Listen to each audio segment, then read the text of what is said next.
All right. Hello, my name is Dr. Hans Williams. I'm the Program Director of Applied Health Informatics here at Stony Brook University. And today I'm going to be walking you through our undergrad concentration and also giving you a little bit of a preview of what we also offer at the master's level. So as way of introduction, like I just said, my name is Hants. I'm the Program Director for Applied Health Informatics. My background, formal training was as a registered nurse. So I spent a number of years working as a floor nurse, both in inpatient and outpatient care settings with a subspecialization in public health. Following that, decided to go down the research route focused on chronic disease management and specifically the managing of the symptoms that are associated with chronic diseases. And it was at that point in time that I really took a focus to pain and pain management. Following that, did a postdoc in pain genetics at the University of Maryland Medical Center, where then I was first really exposed to the large amount of health data that we have. So I was specifically just first focused on biomedical informatics and kind of the genetic information that we can sort of utilize to help make better decisions for how care is delivered.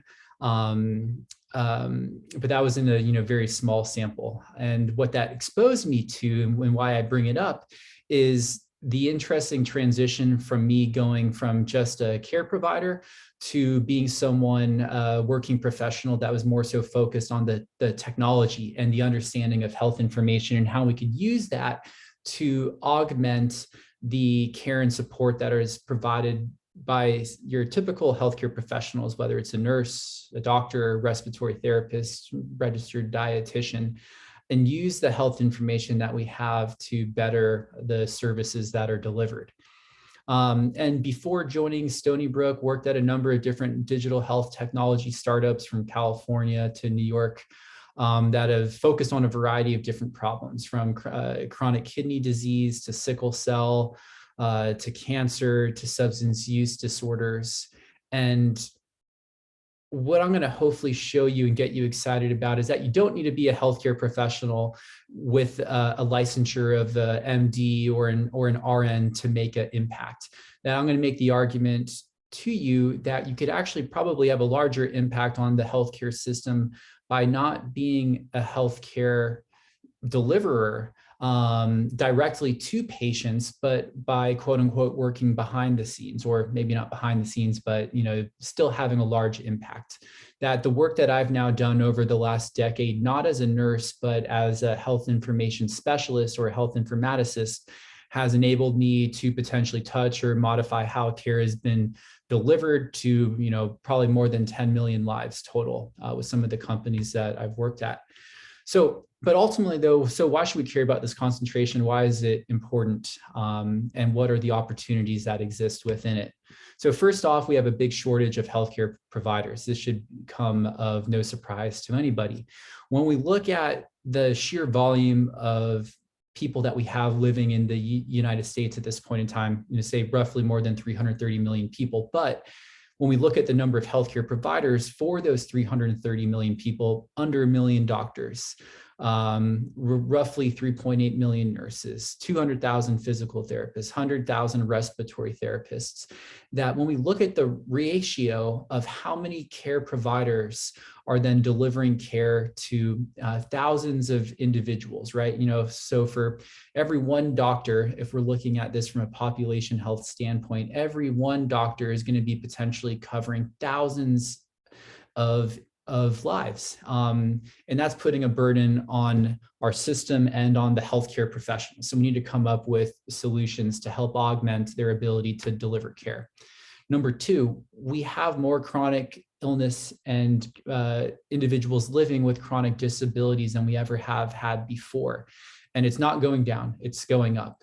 Pre-COVID estimates, when we were first trying to look at the next 20 to 30 years back in the early 2000s, it was estimated that by 2030, there would be roughly 50% of individuals living in the US with at least one chronic illness. Now that prediction was then updated back in 2016 and then went from roughly 50% to 80% pre-COVID. So, and things have not gotten any better since COVID has started. In terms of the comorbidities and the potential impact of long haul syndrome on our healthcare system is still yet to be seen. So we could only expect more chronic diseases, more chronic disabilities, and we still have a shortage of healthcare providers. So we need some unique solutions to begin to tackle these, at least these first two problems. And then third, to further complicate this situation so we have a shortage of healthcare providers, we have more chronic diseases and chronic disabilities, and we've created a very complex system for how care is delivered. We have the supply chain side of the physical goods, hospital beds, gowns, blankets, surgical equipment. We have the data sharing issues of interoperability between individual hospitals, say within a hyper local area, to then how that information gets passed on to, say, a state system, and then how that state system might feed that health information, that health data to the federal level.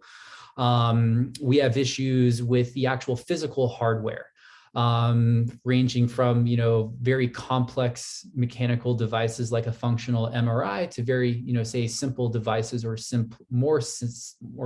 slightly more simple, like, say, a hospital bed. So we have a ton of different potential roadblocks that our system, due to its complexity, has set up for our care providers and making it difficult for them to deliver care to their patients. So ultimately, where does this lead us? And from my perspective and many others, is that we're going to need to be able to use technology and the health information that we currently have to help augment the shortage of care providers and to help scale our ability to not only, say, serve a few million people, but 100% of all individuals. And we're not going to be able to do that by just hiring more doctors and more nurses. There's just an inequitable volume issue that we cannot solve for just by bringing on more people. We need to take advantage of the technology that we have, that we could bring in from other sectors, from other industries, and apply it to our healthcare system. So ultimately, what our job is to do is to help, and these are only three problems of many that are impacting our healthcare system, but these are three specific problems that someone within the field of health informatics can begin to help solve. So how can we sort of solve these? So I'm going to just give you two little brief examples of software systems that I've either worked on and created personally, or that I have beta tested with patients in one of the prior companies that I've done work for. So with this first example here, we have a patient post-stroke doing some rehabilitation. So we have two physical therapists here that are helping this patient, regain and relearn how to, use their muscles, how to perform certain functions that are required to have a high quality of life. So when this type of interaction is happening, we could see that there's a lot going on, that what these two care providers are focused on currently is the safety, the stability, and the movements of this patient. They're not focused on documentation. And for healthcare providers, one of the most important parts of their job is documentation. And for a physical therapist, one of the hardest parts to accurately capture is range of motion. Range of motion is very complex. Typically, they would use a tool called a goniometer, which really just looks like an advanced protractor that they might put up to a limb get a certain range or degree for how far maybe they could hyperextend a specific joint. So what one of my companies here came up with was, how can we augment and help a care provider so they could focus on the patient while still collecting all of this information? So using some techniques that we could, that we could oversimplify as computer vision, machine learning, AI, we were able to take some normal cameras that would be found off, say, your iPhone or your Android, and use that camera to capture joint speed and range of motion passively. So in this example here, we did not need to connect any sensors to the patient. We were just able to record, and then after the recording was done, run it through a couple scripts that we had created to then determine the bodies that existed within the frame, and then overlay specific joints. And then from there, we could then create calculations and look at like a max joint range or a max joint speed, velocity. We could do gait analyses, et cetera. So here's a perfect example of how we could help augment and really scale the care or decrease the burden of, say, documentation for a physical therapist. Now, another fun example here, and I didn't create this solution, but this is one that I've used in beta testing, is also uses type of technology we'll call computer vision to generate a stress index and also get some basic biometrics on an individual remotely. And all that is required is that they have access to a phone. So what this is doing, this is evaluating the power of my lips, the muscular tension of my forehead and other facial muscles. And over a course of about 30 seconds, what it's going to do is it's going to look at that data that it's collected. It's going to try and then estimate my heart rate and then also a potential stress index level for me based again on the tension it is able to pick up, the muscular tension in my face. And it's trying to do an estimate from my heart rate off of some pallor, sort of discoloration and changes that might not be noticeable to the human eye. So why is this type of solution interesting or important for a health informaticist? Well, if we think about long-term care management and being able to do quick passive check-ins with millions of different lives being managed by a healthcare system or by an insurance company, and we don't have, say, millions of care providers just lying around ready to, say, throw on some blood pressure cuffs, get patients to physically come in. But if we are, as we are now, migrating to more telehealth, telemedicine, then being able to have patients sit in a waiting room, a virtual waiting room, and passively collect this information. So then once a care provider does enter into the digital patient room, they could already get a sense of how is the patient doing at this point in time, all passively and all live, say, during a remote encounter, where we don't need to ship out anything. We don't need to ship out any blood pressure cuffs that they'll lose or that cost a lot of money. We could automate this and, say, use some of the learnings that come from other industries. Like that model there specifically was taken from some computer vision models that were generated from Facebook, right? Facebook is not a healthcare company, but they create and provide interesting solutions that we could then adopt for our own industry and make things better. So our goal for this concentration is to expose you guys to some of these really cool technologies that are coming out that will be able to help augment and ultimately provide better care to everyone. We sort of see there being 3 to 4 main buckets of different industries or different types of jobs that you could go in within from this major. So you could work at a traditional healthcare system or hospital, whether it's a Stony Brook or a Mount Sinai, Kaiser Permanente, some other form of integrative care network. You could also then find yourself at a health insurance company. So the biggest one here in the US being United Healthcare, or a BCBS, Blue Cross Blue Shield, or maybe a modern payer like Oscar. So first bucket, traditional. Second bucket, payers. Third bucket can be technology companies. So we've seen a big movement now in the last 10, 20 years of non-traditional businesses entering into healthcare that have specifically focused on digital software type technologies to augment and provide better care to patients. So we've seen CVS, Google, Amazon Web Services now all come up with their own unique healthcare products that are technology focused. Now, in addition, we have companies like a Health Catalyst or an Optum that are pure healthcare software companies where their products that they come up with and deliver are 100% for healthcare, versus within, say, a Google or an Amazon or a Microsoft, they have specific product lines or services that have a healthcare focus.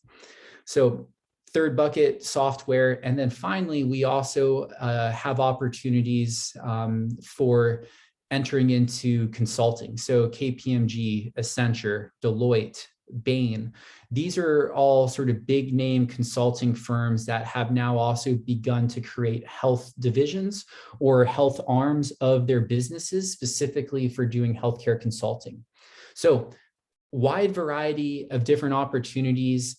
Some are closer to the patient, like if you decide to work within a hospital, like Stony Brook, you could physically walk around the hospital and see patients and see the lives of the people that your solutions are going to impact. Or you could find yourself working in a consulting based business like a Accenture, or maybe a technology-based business like Google, where you might not be as close to the patient, but then your ability to impact a greater volume of lives is enhanced. So ultimately, what is the best place? What is the best decision? Just really, I think, depends on, number one, how close you want to be with the patient. If you don't mind seeing them walking around the hallways, well, and that's preferred for you, then maybe working in a more traditional care setting, have it be a medical, sort of traditional medical system like a Stony Brook or an insurance company,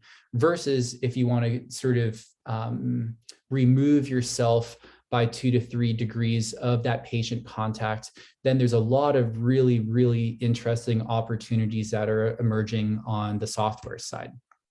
So how do we get there?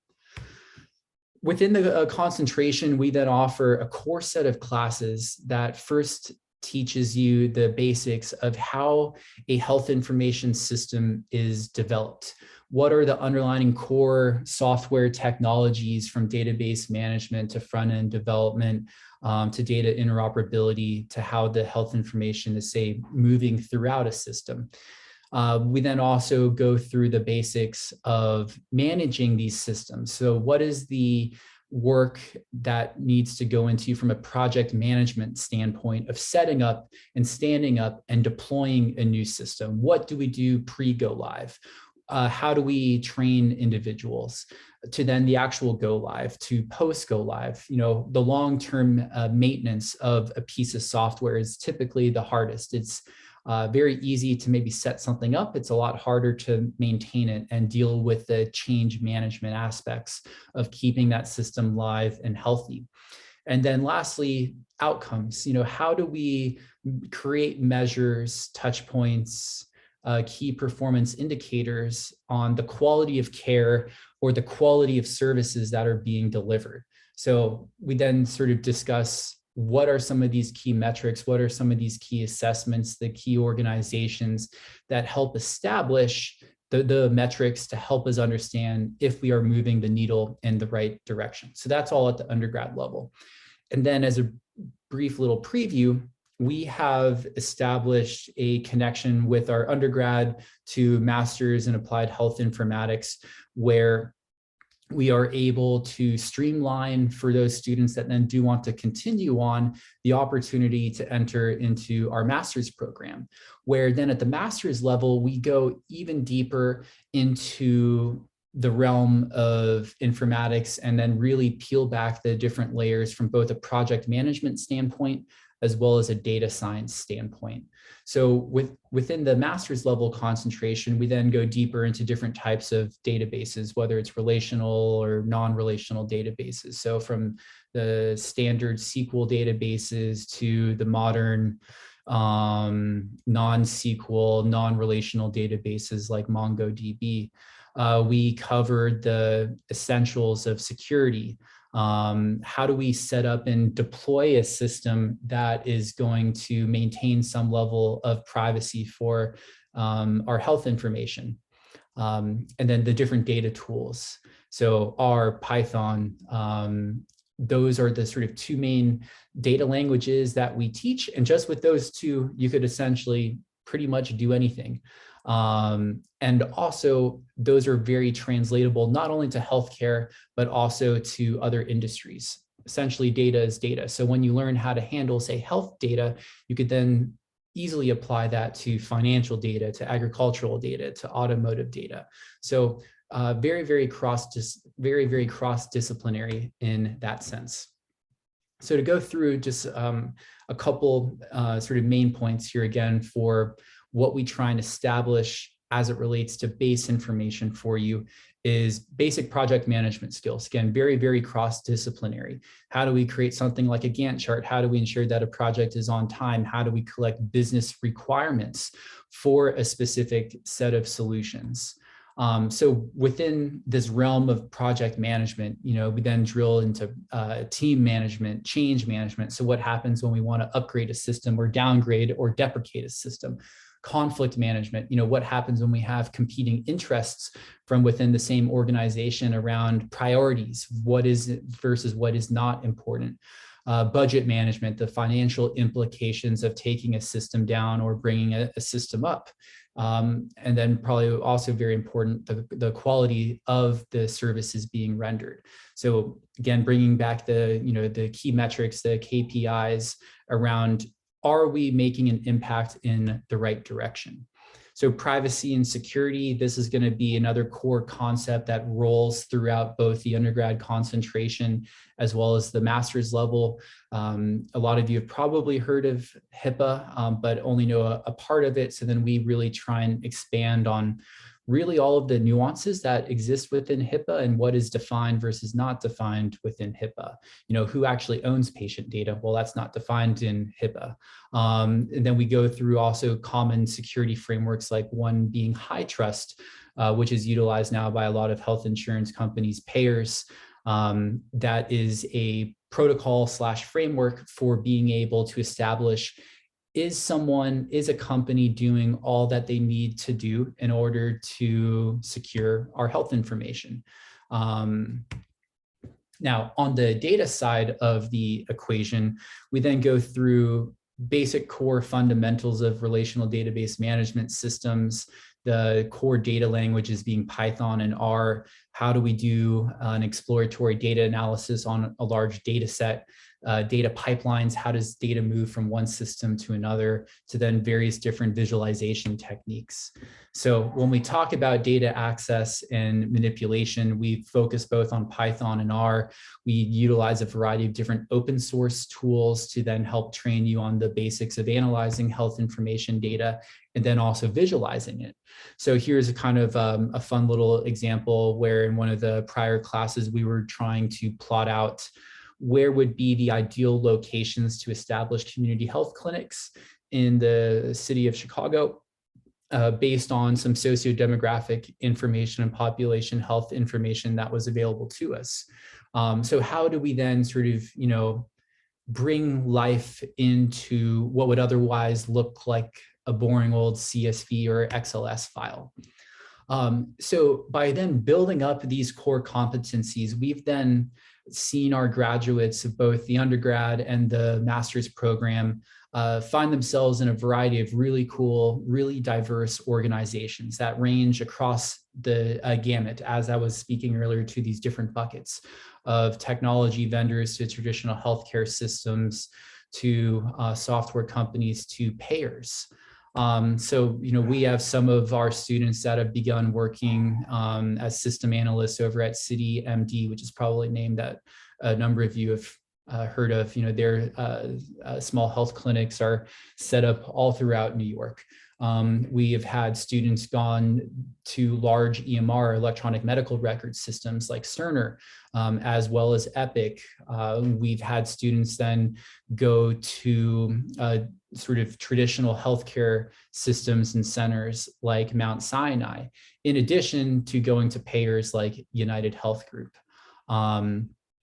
So whether it's a small company to a big company, again, with health informatics, it's a very broad field, very diverse, a lot of opportunities to be placed in a nice variety of different types of organizations. So again, whether you want to go to a very traditional care setting like a hospital, or you want to go to a smaller digital health tech company like, say, a Flatiron Health up here like Sarah did, where revenue cycle management, so she's helping go over financial billing payment data for a oncology startup in lower Manhattan. So some very, very cool success stories. And if you want to learn more about either the undergrad concentration and what you could do just with that alone, or the kind of combination that we have set up between the undergrad concentration as well as my master's in applied health informatics program, feel free to reach out to me. Always happy to discuss the opportunities that exist within this field. And again, very excited, and I look forward to chatting with you soon.